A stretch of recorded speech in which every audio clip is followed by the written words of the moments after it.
So today I'm heading to Blue Mountain Shelter, like 2 miles off from it. It was a really easy, first 5 or 6 miles, and now this is literally the whole trail. So I'm gonna fall and probably break my neck, but I'm gonna go to Blue Gap tonight. My knees hurt, and turns out it takes about a week for your hiker hunger to kick in, so I'm wicked hungry today. I'm just dreaming about food.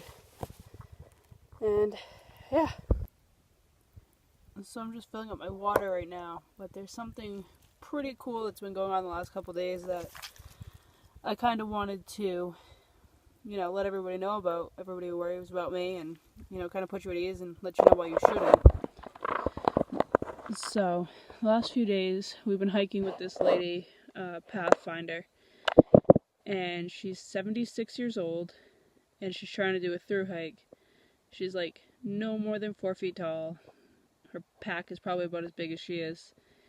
And yesterday she came rolling into camp after doing about 6 miles. The sun was starting to go down. And a whole group of men just ran over, took her pack off from her, set it down, made sure she ate, made sure she had water, helped her set up her tent, and just let her relax because she was obviously old and exhausted from a, big day going over all the same mountains that we have. And today, when I got into camp, some guy came rolling up to me and he said, "Hey, have you seen Pathfinder? I saw her about 3 miles back, and, I'm just kind of worried about her. She looked pretty tired." And after talking to a few of the guys about it, he gathered a group of them, and they ran back, an extra 3 miles on the trail. This is a pretty hard trail. You don't want to backtrack at all.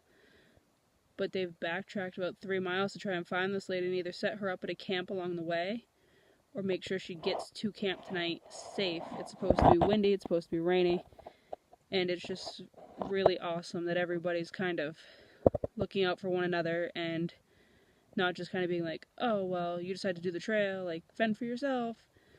So I kind of wanted to let everybody know, if I'm ever in a bad situation, there are definitely people out here who don't even know me, who just walk past me once or twice a day, and they're going to make sure I get to camp safe at night.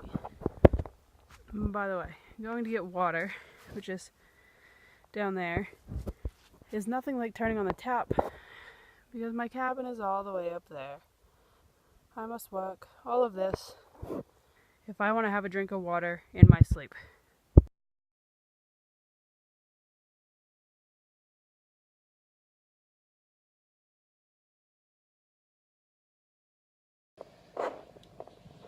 So tonight's supposed to be rainy, pretty cold, down into the 30s. I've noticed that I'm not doing well when it's below 30 degrees. It's pretty cold, it's pretty miserable. I don't sleep well, no matter how many clothes I wear. So we are at the Econo Lodge in town. Cheese is taking a nap. Elena's cleaning up and doing all that good stuff. That feels wonderful. We cleaned off our tents today because they were soaking wet and covered in mud, and everything weighs more when it's covered in mud and soaking wet. So all it's been cleaned up and all that good stuff. I went and got my resupply for the next 3 days before we go to Hiawassee, where we have a couple packages waiting for us. So I figured I'd show everybody what I eat, since everybody is concerned that, "Oh, I hope you're eating, hope you're this, hope you're that." Yeah, I'm eating plenty. I'm actually starving all the time because I walk 10 miles a day carrying a 30-pound pack. So I figured I'd show you guys what I eat. Right here, I kind of have my food split into days. I've got a couple Gatorade blocks left over. They're delicious, but I don't have any more of those. Those are just extras. Got a Propel water and a tea for the mornings when it's a little chilly. And then I don't really have lunch. We kind of snack. Breakfast, I have $1 Pop-Tarts because might as well go the cheap way. I guess I don't really care what I'm putting in my mouth as long as I'm eating. So for lunch, it's more snacks. I've got the almond butter biscuits, 2 of them because I can, and salted peanuts. And then when I get to camp, I have dinner, which is hot tuna fish with tortillas, and I've got a Velveeta cheese to put on those, because everything's better with cheese. day 2. That's an extra Velveeta cheese that I need to eat now because I only need 3 days of food. I've got another tea and Propel water. And I've never really had beef jerky, so I got some beef jerky, and I don't know, I'm going to try snacking on it through the day with another Pop-Tart for breakfast and some more almond butter biscuits to snack on for like lunch. Dinner, I have a Mountain House meal, and I'm going to take that with some more tortillas and throw the Velveeta cheese on it and try and make like almost like a fajita wrap. Day 3, you'll notice some consistencies here. Lemon, Propel, strawberry Pop-Tarts, and then for lunch I have, surprise, surprise, almond butter biscuits, some cashews, and then dinner will be a couple tortillas with black beans and more Velveeta cheese. So, as you can see, I'm not starving. I eat a lot of the same foods when I go resupply, but then in a couple days when I resupply again, I will get completely different food. That way I don't really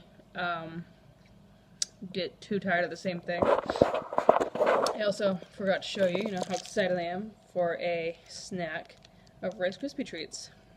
So those will probably be my bedtime snack on one of the nights. I put it in the 3rd day of food, but it can really be whenever I feel like it because I've stopped separating my food in my bag.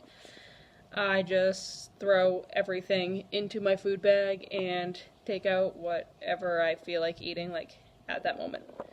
Seems to be working for me so far. So, like I said, hanging out at a hotel for the night. It's supposed to be cold, it's supposed to be rainy. Don't mind me. My chest is like killing me. I think I'm like bruised from my straps from my backpack. I don't know. My arm hasn't fallen off yet, so I guess I'm fine. And yeah, get out there, going back to Unicoi Gap tomorrow. Gonna hike a little bit more. I'll have some more videos of the trail. I've been with a new person, and we've just kind of been like talking a lot, and she doesn't really want to be on camera, which is totally fine. So, respectfully, I just haven't been taking too many videos of hiking and all that good stuff. But we're going to get into, like, a better pace now where it should be more acceptable. Like, we talk still, but it's like always just a chat through the day kind of talk. You find yourself on the trail talking about things that really make no sense. Ever. You kind of end up delirious and just talk about random things or talk to yourself, and it's nice to have like a person who's kind of like a soundboard when you talk to yourself. I was talking about Family Feud yesterday. I have no idea how that came about, but I'm pretty happy to be sitting here right now watching Family Feud. So yeah, I'm gonna pack up all my food, do my dishes in the sink with running water that I can turn on and off whenever I want, and then go to bed pretty early tonight, because we should still have a 6-mile day ahead of us tomorrow, even though we're going to be leaving town fairly late. Plus I have to figure out the whole shuttle situation back to the Gap. So, that's that.